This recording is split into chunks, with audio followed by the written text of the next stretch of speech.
Tu sais ce que c'est d'arriver dans un pays où tu ne parles presque pas la langue? De devoir apprendre en regardant les gens autour de toi travailler, rire, se disputer et commander leur café? C'est exactement ce qui m'est arrivé. Et aujourd'hui, je veux tout te raconter. Avant de continuer, dis-moi, mon ami, depuis quel pays tu regardes cette vidéo en ce moment? Écris-le dans les commentaires. Par exemple, je regarde depuis le Maroc ou je regarde depuis le Canada. Ça me touche vraiment de savoir où vous êtes dans le monde. Je m'appelle, peu importe mon prénom. Ce qui compte, c'est l'histoire. Je suis une jeune femme algérienne, j'avais 23 ans quand tout a commencé. J'avais étudié la comptabilité à l'université pendant 3 ans. J'avais un niveau de français correct.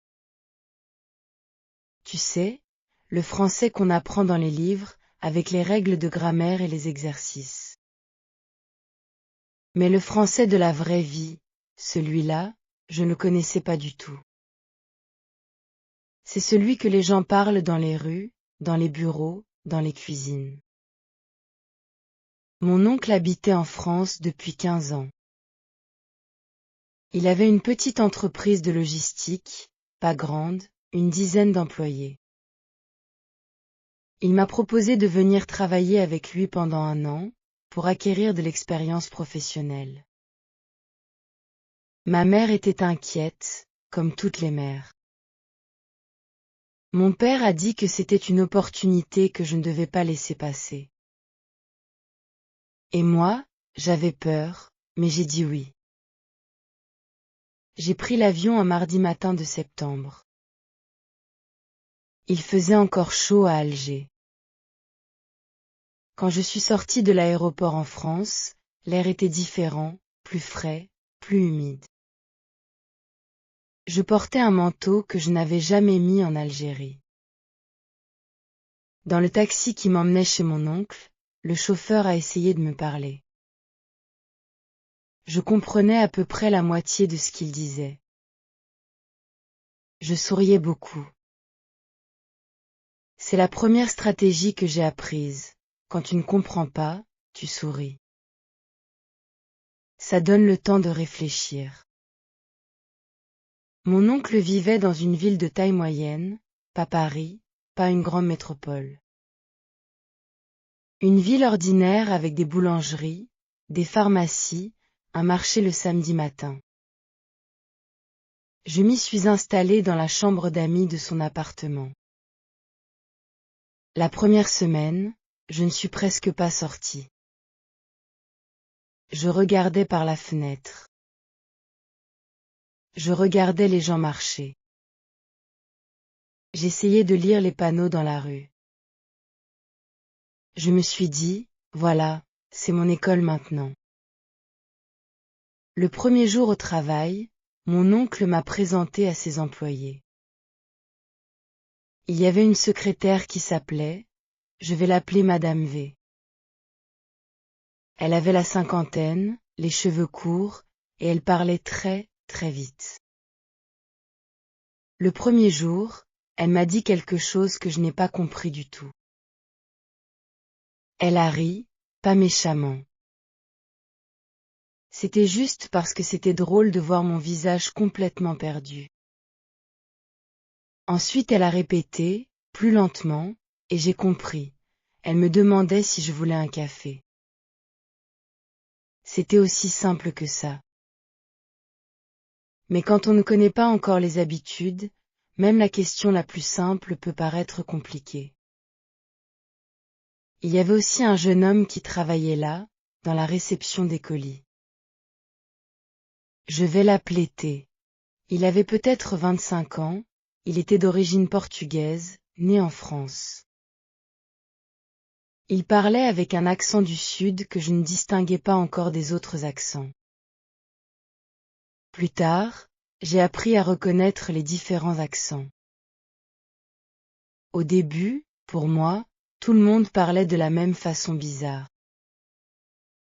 T a été le premier à vraiment m'aider à apprendre. Pas de façon formelle, ni avec des leçons ou des exercices, mais simplement de façon naturelle. Il me corrigeait quand je disais quelque chose de faux, mais sans me faire sentir stupide. Par exemple, la première semaine, j'ai parlé d'une livraison. J'ai dit, le colis, il est parti hier soir, non? Et lui, sans s'arrêter de travailler, il a répondu, ouais, il est parti hier soir. Il a répété ma phrase correctement, sans dire tu as fait une erreur. C'est une façon douce d'apprendre, et je l'ai comprise immédiatement. Les premières semaines, mon cerveau était épuisé chaque soir. Parce que tu utilises une énergie énorme quand tu travailles dans une langue étrangère. Tu dois écouter, traduire dans ta tête, comprendre, formuler ta réponse, traduire encore, parler. Chaque conversation simple est un effort. Et quand tu travailles 8 heures dans cet état, le soir, tu n'as plus envie de rien. Je rentrais chez mon oncle, je mangeais peu, et je dormais. Mais quelque chose d'intéressant s'est produit vers la 3e semaine. J'ai commencé à ne plus traduire dans ma tête. Pas toujours, pas complètement, mais parfois, les mots arrivaient directement. Par exemple, quand le téléphone sonnait au bureau, je devais dire « Bonjour, société de logistique, que puis-je faire pour vous ?» Au début, je récitais cette phrase comme une formule apprise par cœur. Mais après une semaine, je ne la pensais plus en arabe avant de la dire en français. Elle existait directement en français dans ma tête. C'est un moment extraordinaire, ce moment-là. Quand une langue commence à vivre directement dans ton esprit. Mon oncle m'avait expliqué que mon travail principal était d'aider à la gestion des dossiers administratifs. Les factures, les bons de livraison, les correspondances avec les clients. C'était bien pour apprendre, parce que les documents administratifs ont un vocabulaire précis et répétitif. Tu apprends vite que vous trouverez ci-joint, ça s'utilise dans presque chaque courriel professionnel. Tu apprends que dans l'attente de votre réponse, c'est une façon polie de dire réponds-moi, s'il te plaît. Tu apprends que cordialement c'est la façon neutre de terminer un courriel, ni trop froid ni trop chaleureux. Mais le vocabulaire des documents ne t'apprend pas à parler comme les gens parlent vraiment. Et c'est là que mes collègues sont devenus mes vrais professeurs. Il y avait les pauses café. En France, les pauses café, c'est sacré. 2 fois par jour, tout le monde s'arrête. On se retrouve dans la petite cuisine au fond du couloir, et on parle. De tout et de rien. De la météo, d'une rencontre de football, d'une émission de télévision, d'un problème avec un client difficile.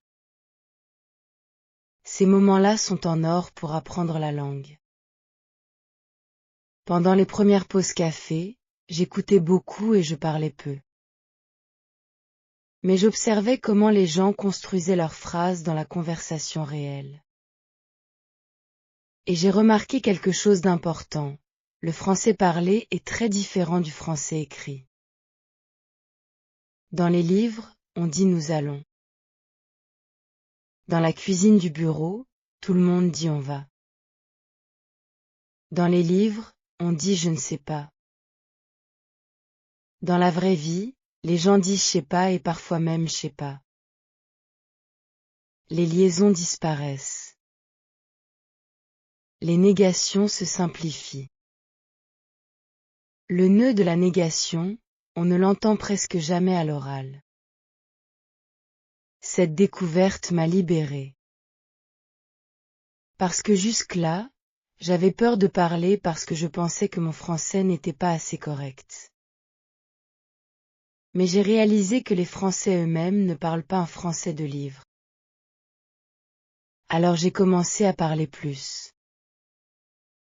La première vraie conversation que j'ai eue au bureau, c'est avec Madame V. Un matin, elle est arrivée visiblement de mauvaise humeur. J'ai demandé, timidement, « Ça va, Madame V ?» Et elle m'a regardé avec surprise. C'était comme si elle ne s'attendait pas à ce que je lui pose la question. Et elle a répondu, « Bof, j'ai mal dormi. Mon voisin qui fait du bruit la nuit, c'est insupportable. » Et moi, j'ai dit, « C'est difficile de mal dormir. Moi aussi ça m'arrive. » Ce n'était pas une phrase brillante. Mais c'était une vraie phrase, dite dans le bon moment, et elle a souri. Depuis ce jour, Madame V a commencé à me parler davantage. Je veux parler d'un mot qui m'a longtemps posé problème, quand même. En arabe, en anglais, il n'y a pas d'équivalent exact. Quand même peut vouloir dire malgré tout, tout de même, vraiment, ou même exprimer une légère indignation. Pendant des semaines, j'entendais quand même partout. Je ne comprenais pas toujours ce que ça voulait dire exactement dans le contexte. Puis un jour, T a parlé d'un client qui avait annulé une commande. Il a dit, « C'est quand même incroyable, non ?» Et là, j'ai compris.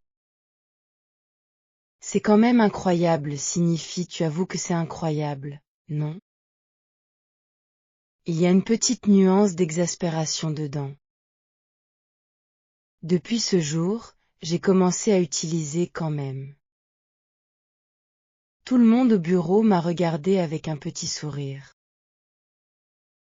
C'était comme si j'avais passé une épreuve que je ne savais même pas être en train de passer. Les expressions idiomatiques, c'est peut-être la partie la plus amusante et la plus difficile de l'apprentissage. Mon oncle avait l'habitude de dire on n'est pas sorti de l'auberge quand un problème semblait sans solution. La première fois, j'ai pensé, quelle auberge? Pourquoi une auberge? Il m'a expliqué que c'est une très vieille expression. Elle signifie on n'a pas fini avec ce problème, ça va être compliqué. Depuis, chaque fois que j'entends une expression que je ne comprends pas, je demande directement, sans honte. Excuse-moi, qu'est-ce que ça veut dire exactement? Les gens adorent expliquer leur langue. Personne n'a jamais ri de moi pour avoir posé cette question. Une autre expression qui m'a beaucoup amusée, c'est la croix et la bannière. Ça veut dire que quelque chose est très difficile à obtenir ou à faire. Pour avoir une réponse de ce client, c'est la croix et la bannière. Maintenant, mon ami, si tu veux apprendre le français, retiens celle-là. Elle est très utile. Vers le 2e mois, j'ai commencé à comprendre quelque chose d'important sur la culture du travail en France. Les Français font une distinction très nette entre la vie professionnelle et la vie personnelle. Au bureau, on est poli, on est professionnel, mais on ne pose pas de questions trop personnelles. On ne demande pas tu es marié à quelqu'un qu'on ne connaît pas bien. On ne demande pas non plus tu as des enfants. En Algérie, ce type de question est normal, c'est une façon de s'intéresser à l'autre. En France, ça peut sembler intrusif. J'ai mis du temps à comprendre cette frontière invisible. Mais en même temps, les Français peuvent être très directs sur d'autres sujets. Ils n'hésitent pas à critiquer le gouvernement. Ils se plaignent du service public. Ils débattent de politique pendant le déjeuner. Au début, j'étais surprise par l'intensité de certaines discussions. Puis j'ai compris que c'est une façon de vivre ici, le débat, l'argumentation, la défense d'un point de vue. Ce n'est pas de l'agressivité, c'est de la culture. Le déjeuner au bureau était un autre moment d'apprentissage essentiel. Mon oncle avait une petite salle avec des tables où les employés mangeaient. Certains apportaient des repas faits maison, d'autres commandaient des sandwichs. Ces repas duraient 1 heure, parfois plus. Et pendant cette heure, les conversations étaient libres, spontanées, souvent drôles. J'ai appris les blagues françaises pendant les déjeuners. Les jeux de mots. Les références culturelles. On parlait de films, de séries, d'émissions de radio.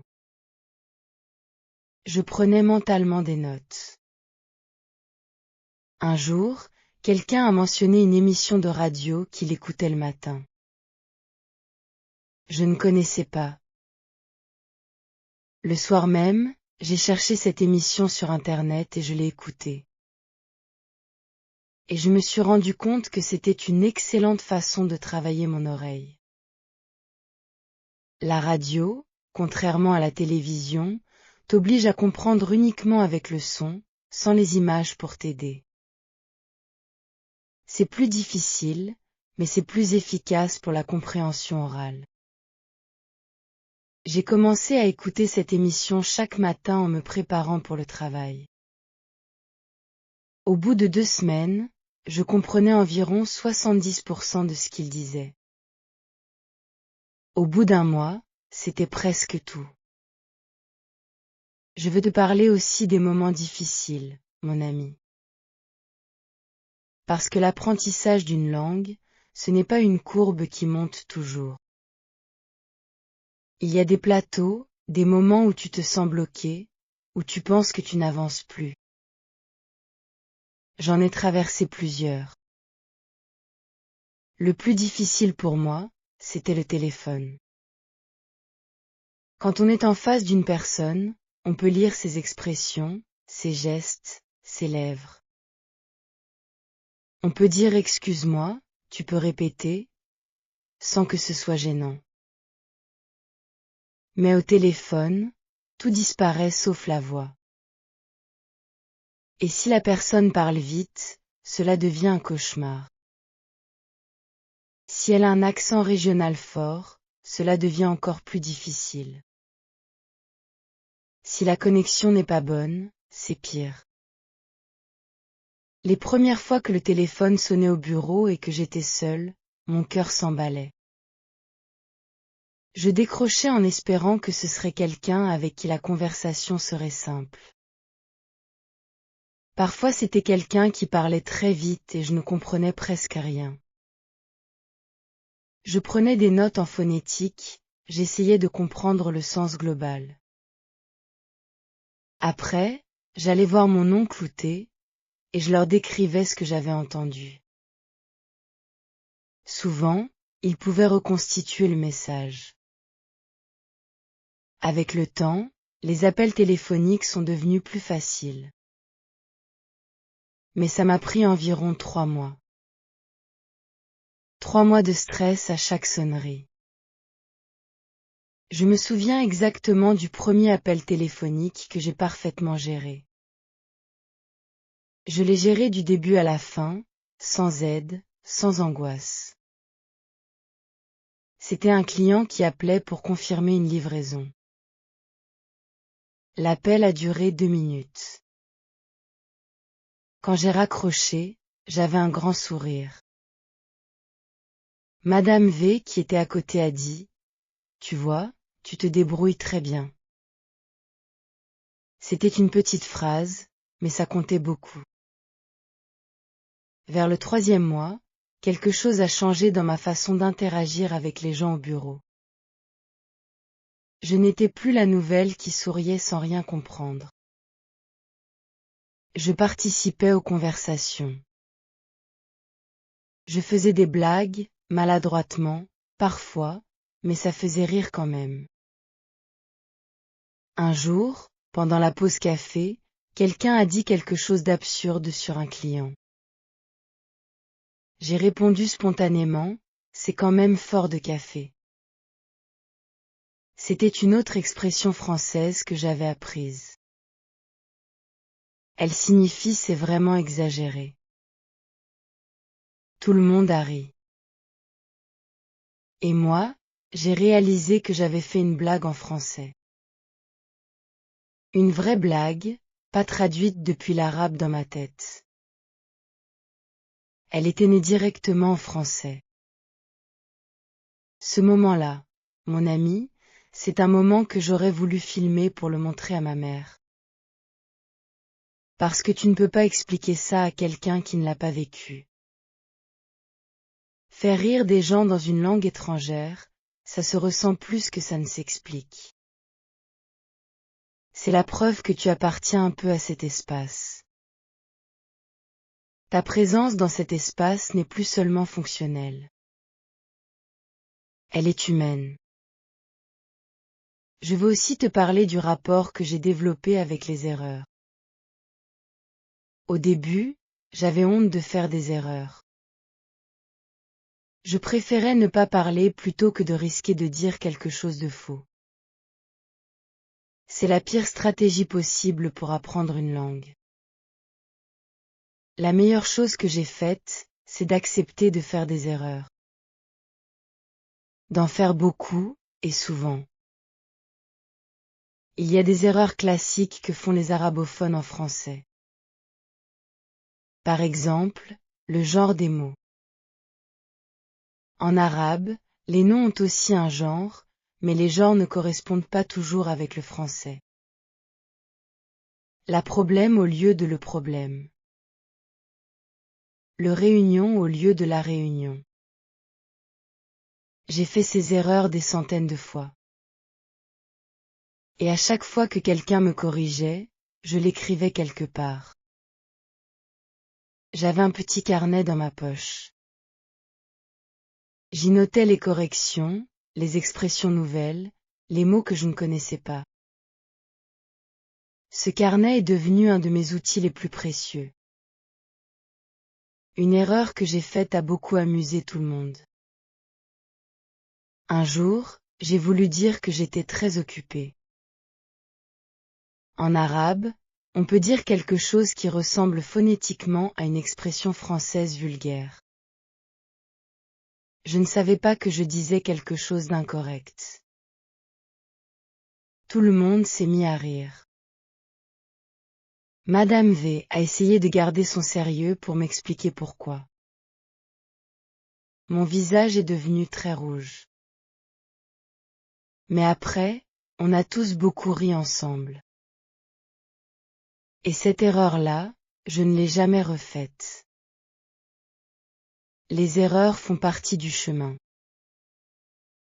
Si tu attends d'être parfait pour parler, tu n'apprendras jamais.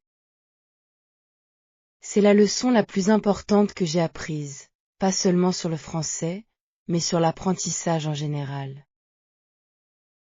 Vers le 4e mois, mon oncle m'a donné plus de responsabilités. Je gérais maintenant une partie des correspondances avec les fournisseurs. Je rédigeais des courriels de façon autonome. Il les relisait parfois, mais de moins en moins. Et je recevais des retours positifs des clients avec qui je communiquais. Un jour, un client a envoyé un courriel à mon oncle. Il lui a dit que la personne qui s'occupe des dossiers administratifs est très professionnelle et très claire dans sa communication. Mon oncle me l'a montré avec fierté. J'ai gardé cette phrase en tête pendant des semaines. Mais travailler dans un bureau n'est pas la seule façon dont j'ai appris le français. la vie en dehors du bureau était aussi une école permanente. Faire les courses au supermarché. Prendre le bus. Aller à la pharmacie. Chaque interaction quotidienne était une leçon. Je me souviens de ma première fois à la boulangerie du quartier. En France, la boulangerie c'est un rituel. Tu vas chercher ton pain frais, parfois le matin avant le travail. La boulangère, une femme d'âge moyen avec les mains blanches de farine, m'a demandé ce que je voulais. J'ai dit, une baguette, s'il vous plaît. Elle m'a demandé, bien cuite ou normale. Je ne savais pas qu'on pouvait choisir. J'ai dit normal et elle m'a tendu la baguette avec un sourire. Depuis, j'ai compris que les Français ont des préférences très précises sur leur pain. Certains la veulent dorée, certains la veulent moins cuite, certains viennent avec leurs propres instructions. C'est un rituel, une conversation. Et cette conversation répétée chaque matin m'a appris à être à l'aise dans les petits échanges quotidiens. Mon oncle m'a emmené une fois dans une réunion avec un grand client. C'était la première réunion professionnelle en face à laquelle je participais. Il m'avait dit que je n'avais pas besoin de parler beaucoup, juste d'observer et de prendre des notes. Mais au cours de la réunion, le client a posé une question. Elle portait sur les délais de livraison pour une commande spécifique que je gérais. Mon oncle m'a regardé. Et j'ai répondu directement au client. Je lui ai expliqué les délais, les étapes, ce qui avait été fait et ce qu'il restait à faire. J'ai parlé pendant peut-être 3 minutes. Quand j'ai fini, le client a hoché la tête et dit, « Très clair, merci ». Mon oncle a souri discrètement.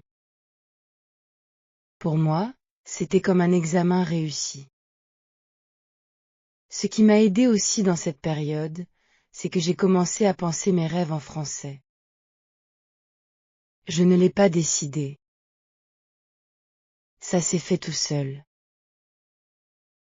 Un matin, je me suis réveillée et j'ai réalisé que j'avais rêvé en français. Une conversation ordinaire dans mon rêve, avec des gens que je ne reconnaissais pas, dans un endroit indéfini.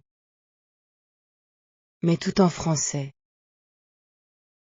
Je sais que ce moment a été raconté par beaucoup de personnes qui apprennent des langues. C'est un signe que la langue a vraiment pénétré ton cerveau.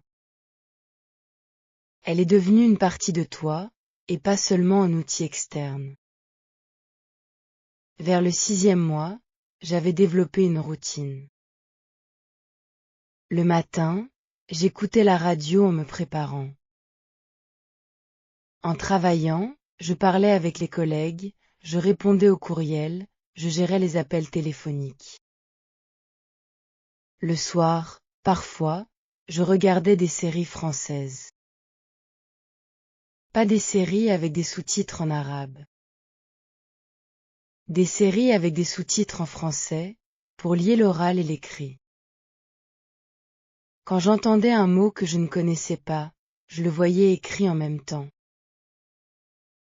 Alors, il s'ancrait plus facilement dans ma mémoire. Un jour, T m'a dit quelque chose que je n'ai pas oublié. On parlait de l'apprentissage des langues en général. Lui aussi apprenait une langue, l'espagnol. Et il m'a dit, la langue, ce n'est pas seulement les mots. C'est une façon de voir le monde. Je lui ai demandé ce qu'il voulait dire. Il a expliqué qu'en apprenant le français, je n'apprenais pas seulement à dire des choses en français. J'apprenais aussi à me voir moi-même et à voir les autres d'une façon légèrement différente. Parce que chaque langue découpe la réalité d'une façon qui lui est propre. C'est vrai, mon ami. Je l'ai constaté. En arabe, on a des mots pour certaines nuances émotionnelles qui n'ont pas d'équivalent exact en français. Et en français, il y a des mots et des expressions qui capturent quelque chose que l'arabe exprime différemment. Apprendre une nouvelle langue, c'est ajouter une nouvelle fenêtre à ta maison intérieure. Tu vois le même jardin, mais depuis un angle différent. Vers le 8e mois, quelque chose de difficile s'est produit. Une situation au bureau qui m'a vraiment mise à l'épreuve. Il y avait un collègue que je ne vais pas décrire en détail. Il avait tendance à être condescendant avec moi. Il n'était pas ouvertement méchant. Mais il lançait de petites phrases qui sous-entendaient que je ne comprenais pas les choses aussi bien que les autres.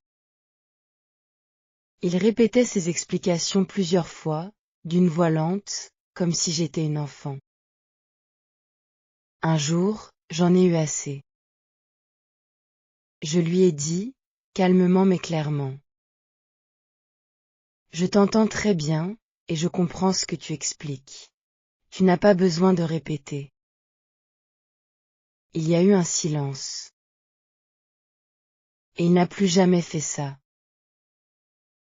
Ce moment m'a appris quelque chose d'important sur le fait d'exister dans une langue étrangère. Tu peux être étranger dans un pays. Tu peux encore apprendre la langue. Mais tu as le droit de te faire respecter. La langue n'est pas seulement un outil de communication. C'est aussi un outil de dignité. Et quand tu maîtrises suffisamment une langue pour défendre ta dignité dedans, c'est une forme de liberté. Mon oncle a entendu cet échange. Plus tard, il m'a dit, tu as bien géré ça.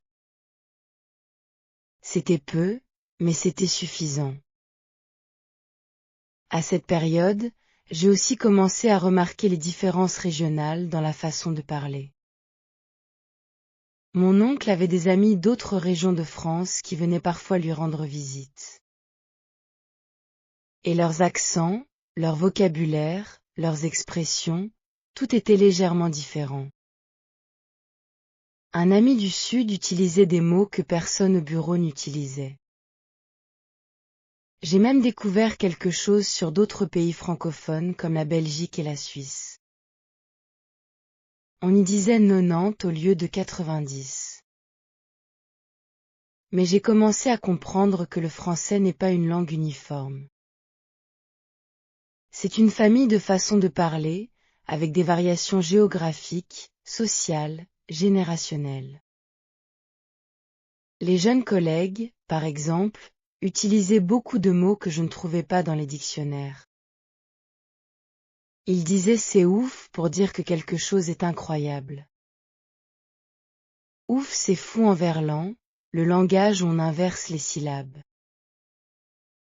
Ils disaient t'as pas le choix comme expression générale d'encouragement. Ils disaient j'assure pour dire qu'ils faisaient bien leur travail. Ces mots, je les ai appris par immersion, pas par étude. Le verlan m'a beaucoup intrigué. C'est un système qui inverse les syllabes des mots. L'envers devient verlan. Femme devient meuf. Frère devient ref. Bizarre devient zarbi. Au début, quand T utilisait ces mots, je pensais qu'il inventait quelque chose ou qu'il se moquait de moi.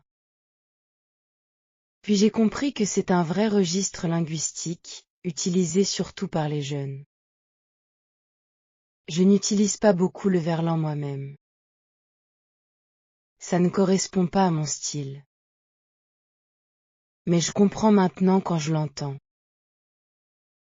Il y a eu un moment, vers le 9e mois, où ma famille en Algérie m'a appelé.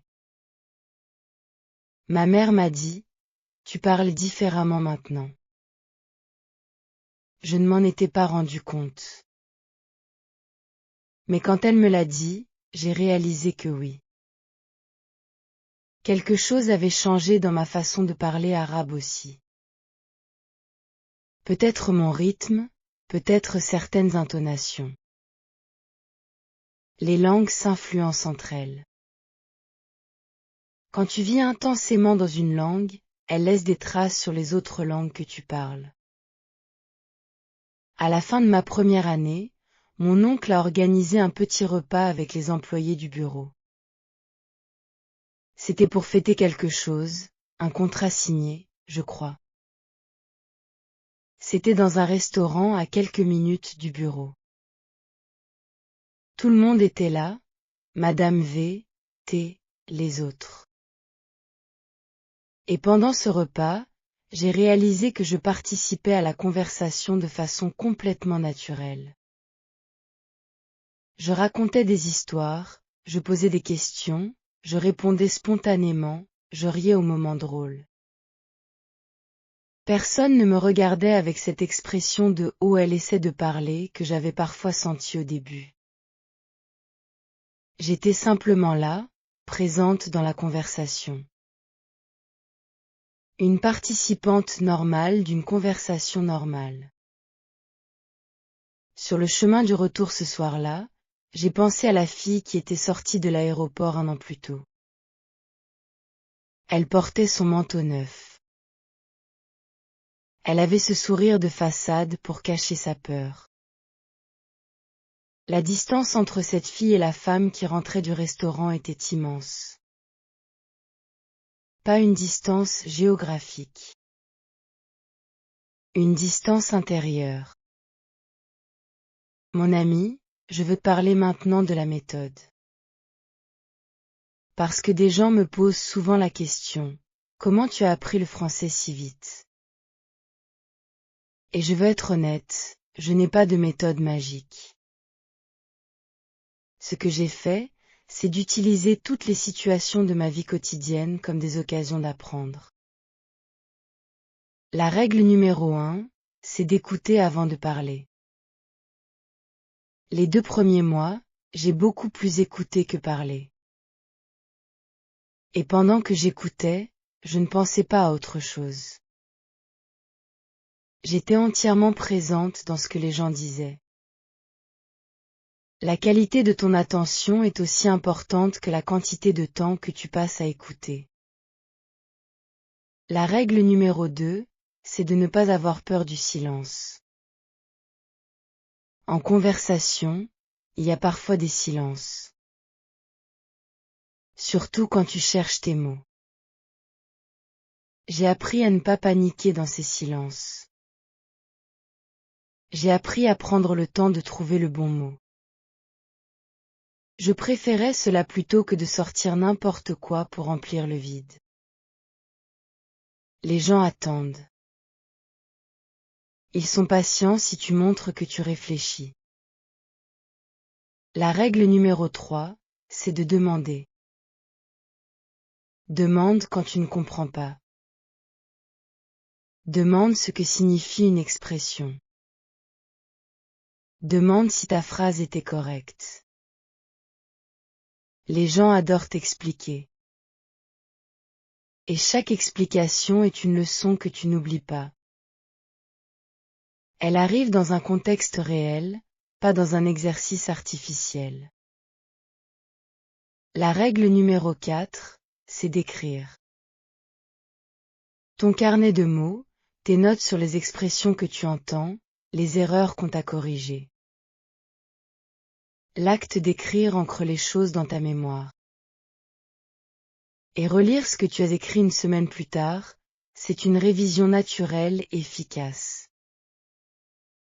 La règle numéro 5, c'est d'accepter que l'apprentissage n'est pas linéaire. Il y a des jours où tu te sens brillant, où les mots viennent facilement, où tu comprends tout. Et il y a des jours où tu te sens nul. Tu bloques sur des mots simples. Tu as l'impression d'avoir tout oublié. Ces jours-là font partie du chemin. il ne signifie pas que tu n'avances pas. Il signifie que ton cerveau est en train de digérer, de réorganiser, de consolider. Il faut simplement continuer. Vers la fin de la 2e année, mon oncle m'a proposé de rester. Non pas comme simple assistante administrative, mais dans un rôle plus important, avec plus de responsabilités. J'ai accepté cette proposition. Et cette décision a marqué le début d'une nouvelle phase. Une nouvelle phase de ma vie en France et dans la langue française. Mais je veux revenir en arrière un instant. Je n'ai pas encore parlé de quelque chose d'important, le rapport à son identité quand on apprend une langue étrangère. Quand tu es une jeune femme algérienne qui apprend le français en France, il y a des questions. Tu te les poses forcément. Est-ce que j'abandonne quelque chose de moi-même quand j'adopte cette langue? Est-ce que parler français change qui je suis? Est-ce que je deviens quelqu'un d'autre? La réponse, j'en suis convaincue maintenant, c'est non. Apprendre une langue ne te fait pas perdre ton identité. Au contraire, ça l'enrichit. Je reste algérienne. Je reste moi. Mais je suis aussi maintenant quelqu'un qui peut exister dans une autre langue, dans une autre culture. Ce n'est pas une perte. C'est un gain. Et d'ailleurs, mon accent algérien ne disparaît pas complètement. Il s'estompe avec le temps, oui, mais il est toujours là. Et je n'en ai pas honte. Mon accent dit d'où je viens. Il fait partie de qui je suis. Certains collègues trouvaient mon accent charmant au début. Avec le temps, ils ne le remarquent plus. Ils m'entendent juste parler. Le contenu est devenu plus important que la forme. Il y a une chose que j'ai observée et qui est très intéressante. Les gens respectent davantage un étranger qui fait l'effort de parler leur langue, même imparfaitement. Ils le respectent davantage qu'un étranger qui refuse ou n'essaie pas. J'ai vu des touristes dans cette ville qui refusaient de parler français. Ils parlaient uniquement leur langue en s'attendant à être compris. Les réactions des locaux étaient très différentes de leurs réactions avec moi, qui essayais de parler leur langue. L'effort est reconnu. L'effort est valorisé. Même si le résultat n'est pas parfait. Maintenant, mon ami, je suis en France depuis plus de 2 ans. Mon français n'est pas parfait. Il ne le sera probablement jamais. Il y a des nuances que j'entends sans les maîtriser encore. Il y a des blagues que je ne comprends pas tout à fait. Il y a des références culturelles que je dois encore apprendre. Mais je suis à l'aise. Je suis fonctionnelle. Je suis moi-même en français. Et je pense souvent aux autres jeunes femmes algériennes. Je pense aussi à celles d'ailleurs dans le monde qui se retrouvent dans une situation similaire. Elles arrivent dans un pays avec une langue qu'elles ont étudiée dans des livres. Mais elles ne l'ont jamais vraiment vécue. Je veux leur dire ce que j'aurais voulu qu'on me dise avant de partir. Premièrement, tes collègues sont tes meilleurs professeurs. Pas parce qu'ils sont pédagogues, ils ne le sont pas, et c'est justement pour ça que c'est efficace. Ils te montrent la langue dans son usage réel, sans filtre didactique. Écoute-les attentivement. Pose-leur des questions. Demande-leur de t'expliquer les expressions que tu ne comprends pas. Deuxièmement, les moments informels sont plus précieux que les moments formels. Les réunions et les courriels professionnels t'apprendront un vocabulaire utile. Mais c'est pendant les pauses café, les déjeuners et les échanges informels que tu apprendras vraiment. Tu apprendras à parler comme les gens parlent. Troisièmement, l'erreur est ton ami. Je sais que ça semble un cliché, mais c'est profondément vrai. Chaque erreur corrigée est une leçon apprise. Et les erreurs qui font rire tout le monde? Ce sont les leçons dont tu te souviendras le plus longtemps. Quatrièmement, crée une routine d'exposition à la langue en dehors du travail. La radio, les séries, les émissions audio. Pas pour tout comprendre, au début tu ne comprendras pas tout, mais pour habituer ton oreille. L'oreille apprend aussi pendant que tu dors, pendant que tu cuisines, pendant que tu fais les courses. Laisse la langue entrer dans ta vie ordinaire. Cinquièmement, souviens-toi que tu n'apprends pas seulement une langue. Tu apprends aussi une culture, une façon de voir le monde, une façon d'interagir avec les gens. Sois curieuse de cette culture. Pose des questions sur les habitudes, les traditions, les références. Montre que tu t'intéresses. Les gens s'ouvrent à ceux qui s'intéressent à eux. Et sixièmement, garde ta langue maternelle vivante. Lis en arabe. Parle arabe avec ta famille. Écris en arabe. Ta langue maternelle est une richesse, pas un obstacle. Et d'ailleurs, les gens qui parlent déjà plusieurs langues ont souvent plus de facilité à en apprendre une nouvelle. Ton cerveau est déjà entraîné à passer d'une langue à une autre. Il y a un moment dont je veux parler avant de terminer. Un moment très récent, qui résume pour moi ce que l'apprentissage d'une langue peut faire dans une vie. Il y a quelques semaines, un nouveau stagiaire est arrivé au bureau. Un jeune homme, peut-être 22 ans, venu du Maghreb lui aussi. Son français était hésitant. Son regard était un peu perdu. Son sourire était un peu trop large. Tu sais, le sourire de façade de quelqu'un qui a peur mais ne veut pas le montrer. Je l'ai regardé et j'ai reconnu quelque chose. J'ai reconnu la fille que j'étais en arrivant ici.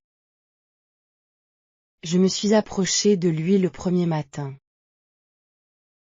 Je lui ai dit en français, lentement mais sans condescendance. Bienvenue. Si tu as des questions, n'hésite pas à venir me voir. Et j'ai ajouté, en arabe, tout doucement pour que les autres n'entendent pas. Ça va aller, je te promets. Il a souri. Un vrai sourire, cette fois-ci. Et moi, à cet instant, j'ai compris que j'avais bouclé quelque chose. Je n'étais plus seulement celle qui apprend. J'étais devenue, à ma petite façon, celle qui transmet. Apprendre une langue, mon ami, c'est un acte d'humilité et de courage à la fois. C'est accepter d'être imparfait, d'être un enfant dans un domaine où tu es adulte dans d'autres. C'est accepter le regard des autres pendant que tu cherches tes mots. C'est accepter le rire parfois, la patience parfois, l'incompréhension parfois. Mais c'est aussi un acte de construction. Chaque mot appris est une brique. Chaque conversation réussie est un mur. Et au bout d'un moment, sans que tu t'en rendes vraiment compte, tu as construit quelque chose. Une nouvelle façon d'exister dans le monde. Le français m'a donné accès à des conversations. Il m'a donné accès à des opportunités. Il m'a donné accès à des relations humaines que je n'aurais pas pu avoir autrement. Il m'a permis de travailler. Il m'a permis de me faire respecter. Il m'a permis de faire rire, de me défendre, d'exprimer ma curiosité, et de partager ma culture aussi. Parce que dans ces conversations au bureau, j'ai aussi beaucoup parlé de l'Algérie. De la cuisine algérienne que je cuisinais parfois et que j'apportais au bureau. De la musique, de la littérature, de l'histoire. La langue est un pont. Et un pont va dans les deux sens. Mes collègues en savent maintenant beaucoup plus sur l'Algérie qu'avant mon arrivée. Et moi, j'en sais beaucoup plus sur la France que ce que j'aurais appris dans n'importe quel livre. C'est ça, l'immersion. Ce n'est pas un programme d'études. C'est une vie vécue. Si tu apprends le français, mon ami, où que tu sois dans le monde, je te dis ceci, continue. Même les jours difficiles. Même quand tu as l'impression que tu n'avances pas. La langue est là, elle t'attend. Tu la rejoindras. Et si tu es en France, ou dans un pays francophone, regarde-les vraiment. Surtout si tu travailles avec des locaux. Écoute-les vraiment. Ce qu'ils te donnent sans le savoir est inestimable. Madame V qui m'expliquait des expressions entre deux coups de tampon sur des documents. T qui répétait correctement mes phrases sans jamais me faire sentir mal. Mon oncle qui me faisait confiance chaque fois qu'il me donnait un nouveau dossier. La boulangère du quartier prenait le temps de me parler. Elle le faisait même quand il y avait du monde derrière moi dans la file. Ce sont eux, mes vrais professeurs de français. Et je leur en serai reconnaissante toute ma vie. Mon ami, merci d'avoir écouté cette histoire jusqu'au bout. Tu es là depuis le début, et ça compte. N'oublie pas d'écrire dans les commentaires depuis quel pays tu me regardes. Et si toi aussi tu as une histoire d'apprentissage du français ou d'une autre langue, raconte-la. Ces histoires méritent d'être partagées. À très bientôt.